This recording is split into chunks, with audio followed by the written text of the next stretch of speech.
Если у тебя не определяется мобильный жесткий диск, то первое, что следует сделать, это попытаться послушать, какие звуки издает он. Прикладываем к уху и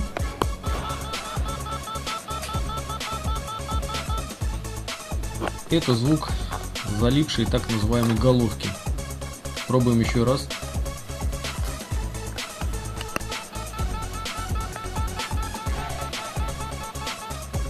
Далее просто тупо разбираем коробочку. Аккуратненько, не отрубая пальцы, тупым скальпелем, замечу, тупым скальпелем, отщелкиваем, стараясь не повредить края коробочек и защелки.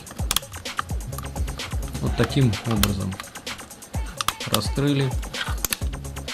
Скальпель, кстати, тупой, это специально для пользователя Toyota. Далее извлекаем конструкцию. Аккуратненько, нежно кладем на стол. Осматриваем. Снимаем демпферные резинки по всему периметру. Главное все делать медленно и спокойно, и тогда у вас все получится. Отворачиваем крепежные винты жесткого диска.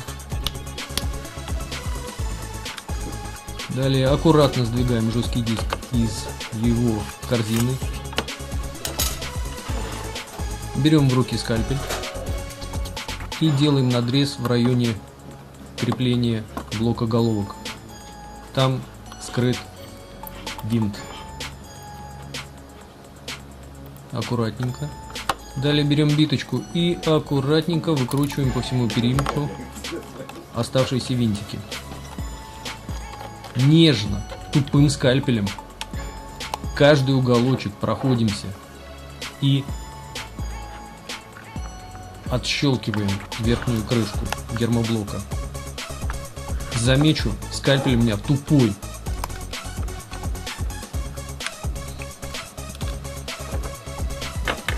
И аккуратненько, нежненько, медленно снимаем крышку гермоблока, чтобы ни пылинка, ни соринка по возможности не попала. Берем биточку и аккуратненько ставим ее в центр, синхронно проворачивая, в данном случае против часовой стрелки, а блок головок вправо.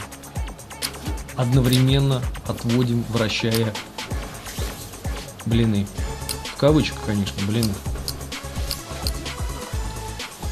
И оп, все, блок головок вышел. Далее берем крышечку, аккуратненько, нежненько ставим, по возможности очень ровненько, и закручиваем винтики. Подключаем